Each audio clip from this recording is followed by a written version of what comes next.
इंसान किसी ऐसी शक्ति को पाने की कोशिश में किस हद तक जा सकता है जो कि इस दुनिया की ही ना हो। उसे उस शक्ति को पाने के लिए क्या क्या खोना पड़ता है, कितनी मुसीबतों का सामना करना पड़ता है, और क्या वह उस शक्ति को धारण कर सकता है या नहीं। और उस इंसान की गलतियों या यूं कहें उसके लालच की सजा कितने लोगों को मिलती है। आज इस कहानी के माध्यम से हम ऐसे ही एक इंसान के लालच के बारे में जानेंगे जिसकी सजा आज तक लोग भुगत रहे हैं। मडेहार जंगल, हिमाचल प्रदेश। एक आदमी बहुत तेजी से पेड़ों और झाड़ियों के बीच से होता हुआ भागा जा रहा था। थोड़ी थोड़ी देर में वो पीछे मुड़ मुड़ कर देखता है कि कोई उसका पीछा कर रहा है या नहीं। जब उसे यकीन हो गया कि कोई भी उसका पीछा नहीं कर रहा तो वो एक पेड़ के नीचे रुक गया।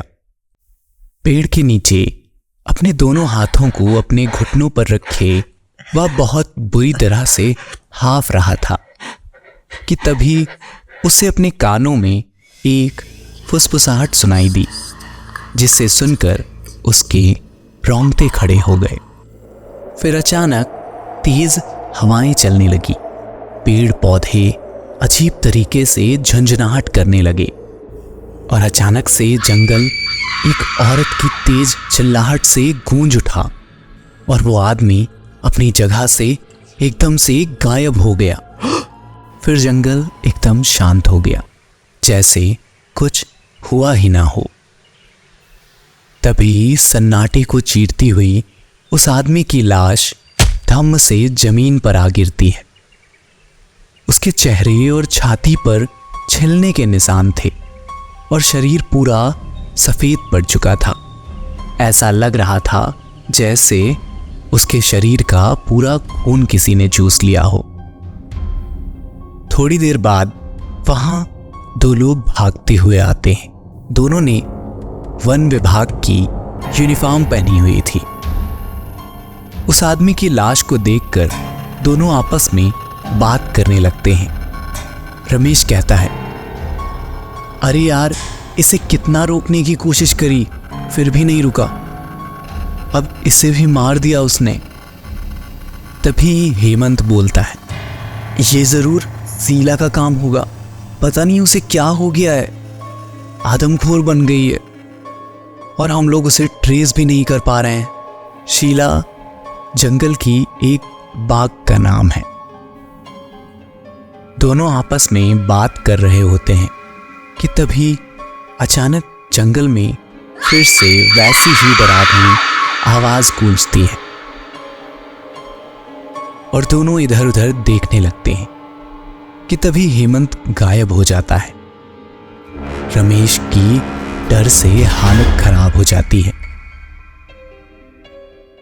वो हेमंत को आवाज देते हुए इधर उधर देखने लगता है कि तभी हेमंत की लाश धम्म से नीचे आ गिरती है।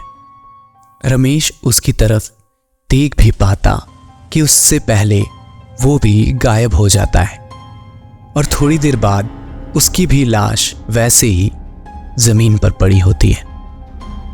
उनके जिस्म भी सफेद पड़ गए थे, जैसे कि पूरा खून निचोड़ लिया गया हो।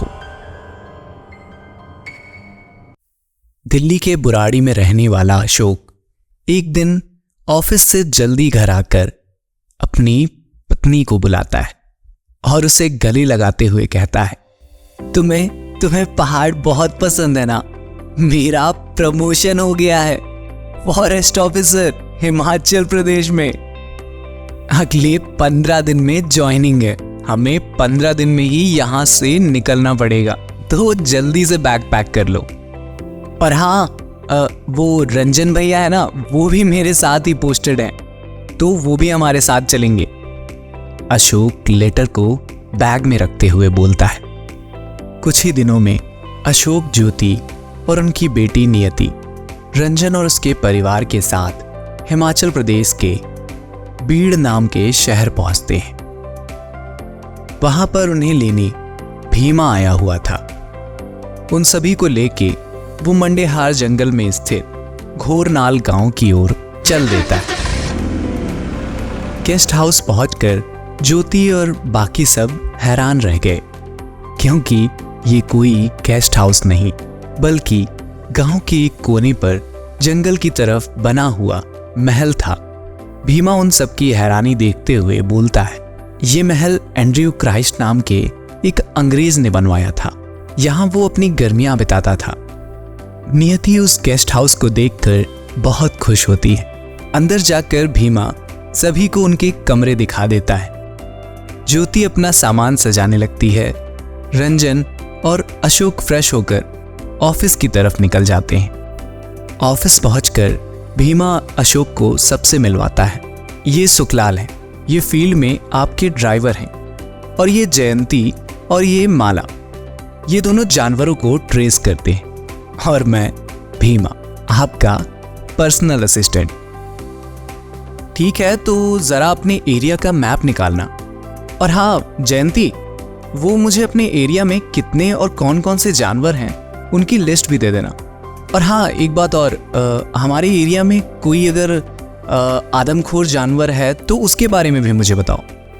थोड़ी देर में भीमा और जयंती अपनी अपनी फाइलों के साथ अशोक के पास पहुंचते हैं।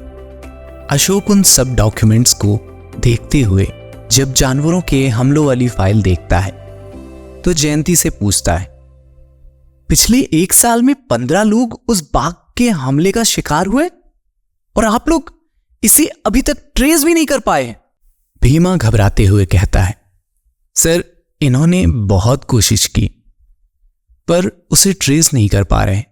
5 लोग तो उसे खोजते खोजते ही मर गए, जिसमें हमारे 2 फॉरेस्ट ऑफिसर भी शामिल हैं।